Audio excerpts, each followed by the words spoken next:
Tomorrow, Parliament will reconvene for a rare Saturday sitting. The first time I think that there's been the first recall since the tributes to Queen Elizabeth, the late Queen, in 2022, and before that, I don't think Parliament has been reconvened on a Saturday since the Falklands War in 1982.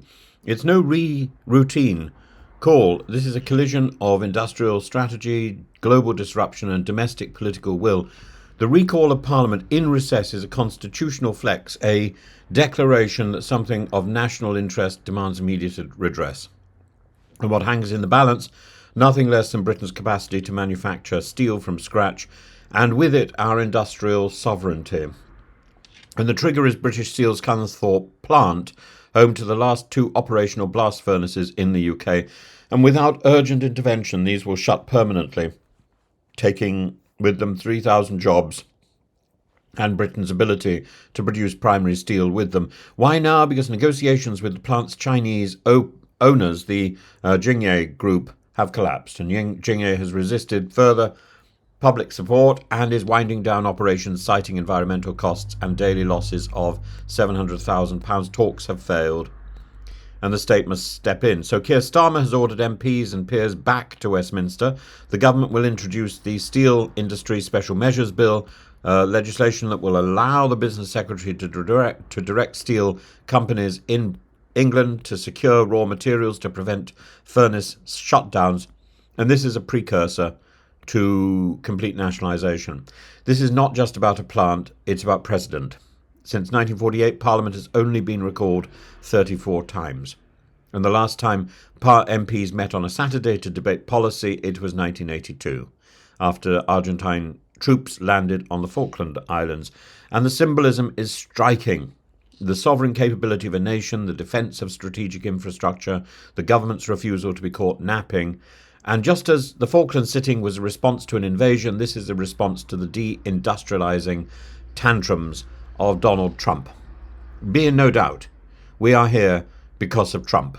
His reimposed Liberation Day tariffs, slapped with a characteristically cavalier 25% tax on all steel and aluminium imports into the US, have dealt a hammer blow to British manufacturing.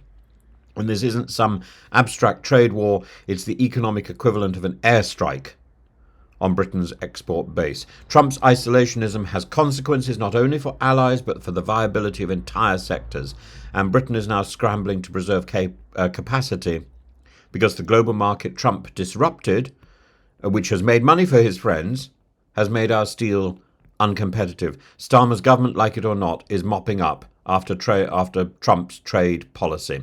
And Starmer's response has been swift and surgical.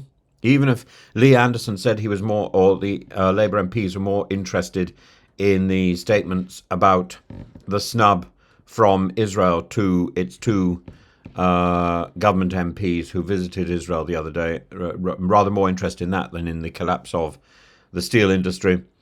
Starmer of Lee Anderson is, of course, part of the Reform UK group that admires Trump. Well, they need to recognise that Trump is responsible for this problem. And I think Starmer is offering powers to keep the blast furnaces alive, even if it means taxpayers footing the bill temporarily. He's ruled out nationalisation. He's not ruled out nationalisation, and in fact most officials now see it as inevitable. This is Starmer at his most decisive, pragmatic state interventionist, and invoking the industrial language of national interest, invoking the industrial language that we haven't heard in 50 years. He has the numbers in the Commons to get this through. He has the optics, Labour defending British industry, taking back control, not from Brussels but from Beijing. This, ironically, is what Brexit promised but never delivered. And, of course, there is blame to go round. Conservatives like Kemi Badenoch claim the crisis is Labour's own making. Well, she's a fool. It's a result of union pandering and poor planning, she will say. Ben Huchan, the Tees Valley mayor, has said nationalisation alone won't solve structural decay. I'm afraid I agree with him there. But such arguments gloss over the years of policy neglect under successive Conservative governments. who, as Huchin himself noted, lurched from one steel crisis to the next with no long-term industrial strategy.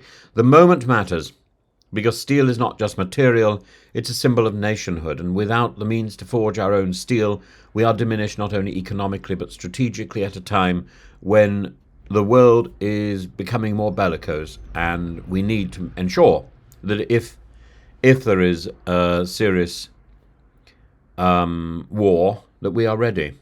To lose Scunthorpe would be to become the only G7 nation unable to make steel from raw materials. We would depend on imports for defence, for infrastructure, for our own green transition. In a volatile world, this is unacceptable. So tomorrow Parliament sits, not to pass tribute, but to pass power, to keep the furnaces burning and to preserve our industrial backbone.